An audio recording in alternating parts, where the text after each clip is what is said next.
Would you do all things necessary to gain control of the Dark Realms? Play your cards right and you might just be able to do it. This is Obsidia. What is it about? In this video, we'll show you an overview for this game, and if you stay tuned till the end, you'll get a feel for how it plays. Coming up.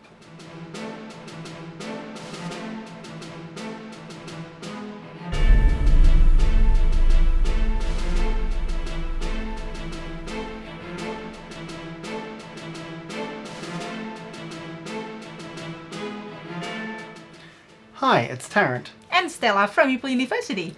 Now let's get to the table for our Kickstarter preview of Obsidia.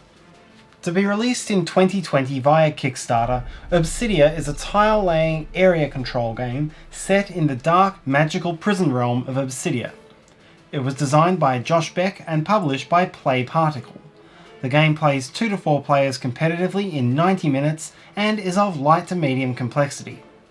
We're showing you a prototype copy of the game, so the art, rules and components may not be final, and upgrades to those components will be available as stretch goals in the campaign. In Obsidia, each player controls a faction of prisoners in the dark prison realm of Obsidia, attempting to rule the realm by gaining control of town tiles. As the game goes on, the map will ever expand, revealing more towns or traps, and players will position themselves and fight for control of towns across the map. On each turn, a player first adds a new tile to the map and then a new meeple at their home colony. Players can also gain a new meeple at a town that's already held by moving off it, and this makes early town holding and defensive towns important. Each of the players' meeples may then be moved one space, although groups of meeples in the same space must be moved together. Players are ultimately trying to get their meeples to the other towns, but they will encounter different sorts of terrains along the way. For example, in Blackwater, the meeple has to roll for survival. In woods, the meeple may become lost. Magic portals allow for rapid transit across the map, and many others, making the tile-laying strategy critical to forming a map which suits your town access needs. Then, battles are resolved across the map wherever a player shares a tile with an enemy or stands adjacent to one. The battle mechanic is quick, simple, and dice-driven.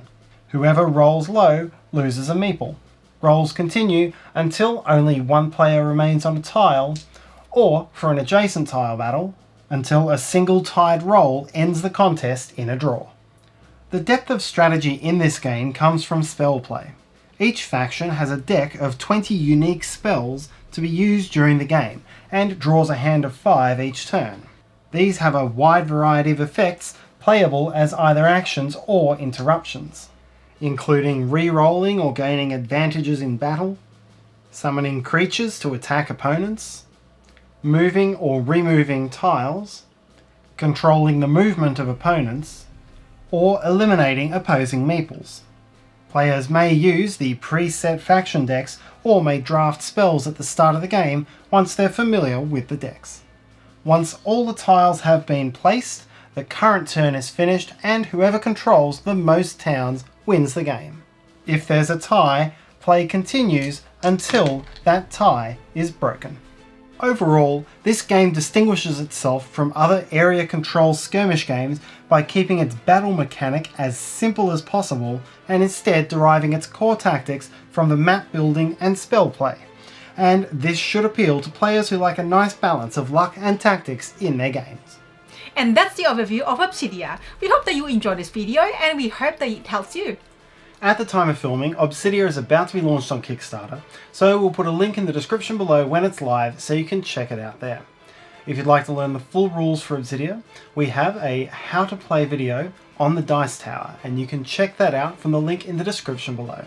If you enjoyed this video, please hit the like button and subscribe to us. You can do that by hitting that meeple in the corner as well, and don't forget to hit the bell icon so you'll know when we have new videos. You can also follow me on Instagram for my board games journey. And finally, if you have any questions, comments or feedback, please write them in the comment section below. Until next time!